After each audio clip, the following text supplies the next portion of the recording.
Good afternoon, you ruddy, lovely people. How are we all doing? All enjoying the smashing weather in the UK at the minute? Because I know for damn sure that I am. Unless, obviously, you don't live in the UK. I've got fans in all four corners of the world. So, if you're watching this from Kenya, boiling your balls off, fantastic. Hope that you can cool down, get a cold shower, unless, obviously, you live in poverty over there. If you're watching this from Norway, if you're watching this from freezing cold temperatures, warm up, stick a dressing gown on, eat some popcorn, sit back and watch Robbie talk about Tottenham versus Aston Villa. Or actually, it's the other way around, Aston Villa versus Tottenham. I don't know why I just referred to myself in third person. You know, Hulk does that all the time. When you watch the Marvel films, Hulk smash. Why does he not just say smash? Or I'm gonna smash? You know what I mean? Like Khabib. I smashed them, brother. Why does he not do that? It's always Hulk smash, Hulk gonna do this, Hulk gonna make a cup of tea, Hulk's gonna shag your girlfriend, that sort of thing. It's like, alright, Hulk, you don't have to put your own name at the beginning of every sentence. I have massively digressed. Aston Villa versus Tottenham. That's the game. The aim today is to talk about it. Let's preview it. Let's do a predicted lineup. Let's talk about Aston Villa's form heading into this game, because they've been on cracking form in the Premier League this season, Aston Villa. They really, really have. Mixed bag from August to December, but especially recently, the last few months, they've picked up some real form. In the Champions League, I watched them against PSG when they went on to win that second leg 3-2. They were really unlucky not to score a fourth goal. That's probably the best performance I've seen from a team in the Champions League this season. Arsenal's against Madrid was very good, but that Madrid team were really, really poor. Whereas this PSG team were in the final and are widely regarded as one of the best in the competition. So Villa really are no mugs. They've had a solid season, and if they can finish this season saying they got to a Champions League quarter-final and nearly knocked out the potential winners, got into the Champions League, which is the top five, I think that'll be another very successful season for Unai Emery. The way he's transformed that club, taking them from 17th when he first took over under Steven Gerrard to Europa Conference League, Champions League last season, and now potentially Champions League again. It speaks volumes about how good of a job he's done and how good of a manager he is. And they've got some very dangerous players as well. Asensio has made a massive mark since joining them. Rashford been surprisingly good. Watkins is a mixed bag, but he's always dangerous and can always pop up with big goals. We saw that in the Euros. We've seen it countless times for Aston Villa. McGinn is like a little rat in the midfield. He's so difficult to deal with. He's always moving about, but for such a small bloke, he's quite stocky and he's got that strength to barge people off him. He's an enjoyable player to watch if he's on your team. If he's not, he'll do your head in. You know, you'll be screaming at him after 5 minutes of the first whistle going. So Aston Villa are no mugs whatsoever. When it comes to Spurs, we've talked about us a lot on this channel.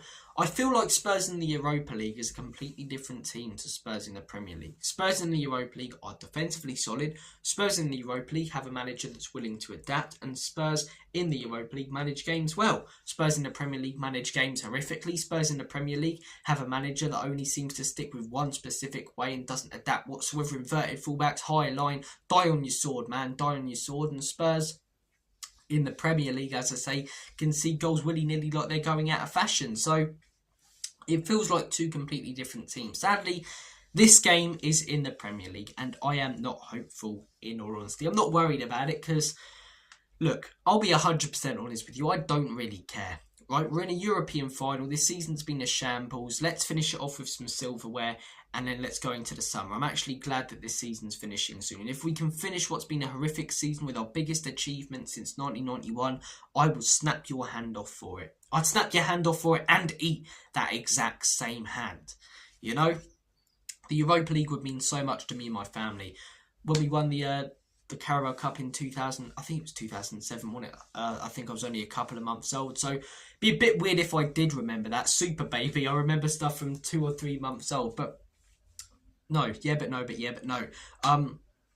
Didn't get to celebrate that, obviously, because I was only a couple of months old, and then obviously my dad talks about the success that he's seen. My granddad, even more success. He became a Spurs fan because we were the best team in the 60s when he was growing up. So I'd love to enjoy that moment with family. I'd love to celebrate a Spurs European trophy, and that's what all the eyes are on now. Next Wednesday is what it all comes down to. It's what our season comes down to. And in my opinion, I want to see us play a very, very weak team in this game. Now, there's the argument of play your best team, get them up to full 100% fitness heading into next Wednesday, and hopefully get a win and build some confidence. But even if we play our best team, I'm doubtful that we'll get a win. Us and Man U are on similar levels. They played their best team against West Ham at home, or one of their best sides, a very strong side at least, and they got outplayed and lost 2-0, and West Ham are far worse than Palace, and we played a weakened side against Palace and lost 2-0. So whether we play our best team or worst team, I struggle to see us winning this game. And even if we do win this game, what does it actually mean? It's a win that leads to nothing, whereas next Wednesday, a win will lead to a trophy, which is what football is all about. Success, man. That's what it comes down to. I don't care about projects and playing the right way. It's about winning trophies. And if we can win a trophy, it will technically go down as a very successful season, despite the huge chunk of it being complete and utter feces. So, look, for me, I would play a very, very weakened side. I don't think we'll see an extremely weak team. I also don't think we'll see our best 11 or a really strong team. I think we'll see somewhere in the middle. I think Andrew will sort of sit on the fence. I think he'll play a couple of first teamers, try and boost fitness, confidence levels, and so we don't get battered, which we could do if we play a very weak side by a very good Villa team. But I also don't see him going, gun-ho, putting his best side out there. So, look, it will be interesting to see the lineup that Ange Postecoglou does go with. As I said, I don't really care about this game. We can't really achieve a lot in the Premier League. My eyes are firmly on next Wednesday, as I'm sure yours are if you're a Spurs fan watching this, and many others are. So I hope we don't get hammered. If we do go on to win, it'll be a nice surprise. We can take a bit of confidence into next Wednesday. We do lose it 4 or 5-0 though. We do lose it 2-1. We do lose it 7-5. I'm going to move on pretty quickly. I'll move on about 5 minutes after. So, yeah, it's a big game for Villa in their hunt for Champions League football at home. Finished this season off very strongly like the last. Unai Emery can continue his momentum as manager there. For Spurs, it's basically a warm-up for next Wednesday. Man United playing on the exact same night, just like last weekend. It'll be very interesting to see how they line up. Will they go full strength under Amorim, or will they rest all of their top players? It will be interesting to see. Yeah, it's all about that Wednesday game though. We'll have plenty of content coming up on the channel. We'll have the match reaction obviously on Friday, but then leading up to the final, we'll have videos talking about all the talking points leading into it. We'll have predicted lineups, we'll have match previews, we'll have combined 11s, hopefully get a Man United opposition preview, and there'll be loads of content, so do not worry about that. The lineup, this is what I predict it'll be. I think we'll see Kinski in goal again. We saw him against Crystal Palace. I think we'll see him in goal again.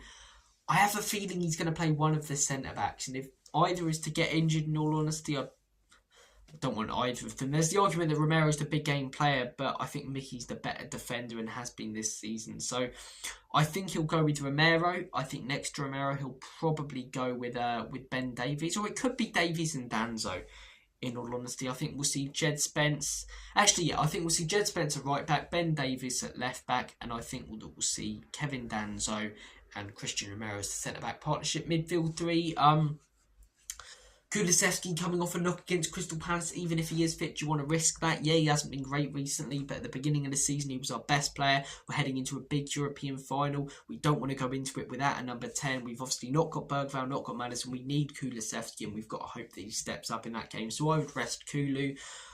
Bissouma's been pretty good in Europe recently, so I would rest him, and I would play Pape Matar. I'd play Rodrigo Bentancur, and I'd play Odobert as the attacking midfielder. He's done it a few times for Burnley, and I wouldn't be surprised if Ange plays this. Then I'd like to see Tell up top, I'd like to see Richarlison, and I'd like to see Brennan Johnson. If Sonny is fit again, keep him on the bench. Again, hasn't been a good season whatsoever for Sonny, but anything can happen in the final. It's 90 minutes, and the motivation is going to be very different for a lot of these players who've been poor in the Premier League to what it will be in a massive European final when they're 90 minutes away from success. So Sonny, he has been a big game player at times for us.